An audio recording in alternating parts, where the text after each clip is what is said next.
है ना ही वो 15 ड्राइवर। और अब जयेश जी और पूरा परिवार बहुत परेशान हो जाता है। अरे हम तो लुट गए, बर्बाद हो गए, कंगाल हो गए। अजी अब क्या होगा? हमारे ऊपर का कर्जा उतारने के लिए तो सब कुछ बेचना पड़ेगा।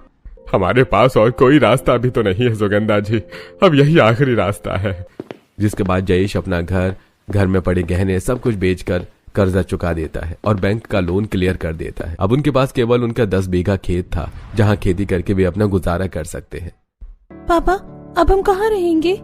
हमारे पास तो बस खेत ही बचा है, न पैसे है न घर है।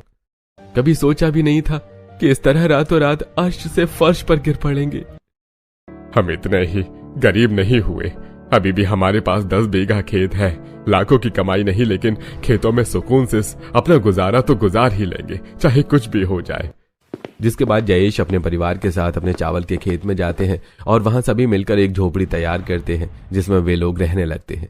वहीं जब कमलेश को जयेश के बिजनेस लॉस के बारे में पता चलता है तो वो तिलमिलाया हुआ अपने परिवार के साथ जयेश को ढूंढते हुए उनके खेतों में आता है।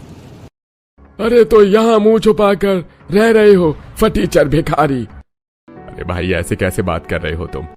अरे गरीबों से ऐसे ही बात की जाती है।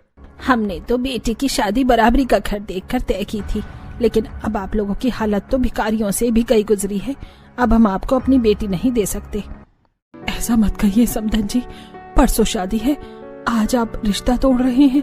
समाज में हमारी कितनी बेइज्जती होगी। बेइज्जती उनकी होती है जिनकी कोई इज्जत हो, और आप लोगों का बिजनेस डूबने के बाद वैसे भी कोई इज्जत नहीं बची, और मैं कंगाल दामाद से मेरी बेटी की शादी नहीं कर सकता। जयेश और उसके फैमिली के लाख मनाने के बावजूद भी लड़की के घर वाले नहीं मानते और माही खड़ी होकर सब कुछ देखे जा रही थी। चल बेटी। माँ मुझे रमन से ही शादी करनी है। अरे तू पागल हो गई है, इस कंगाल में क्या रखा है? शादी तय करते समय तो आपने नहीं पूछा कि बेटी तुझे ये रिश्ता मंजूर है या नहीं, तो अब ये मेरी मर्जी है। और वैसे भी कार्ड छप गए हैं, रिश्तेदारों को, दोस्तों को, सबको पता चल गया है कि परसों शादी है। आज आप शादी कैंसिल कर दो, ऐसा नहीं होता। घर वालों के लाख मनाने के बावजूद भी माही नहीं मानती और अपने जिद पर अड़ जाती है।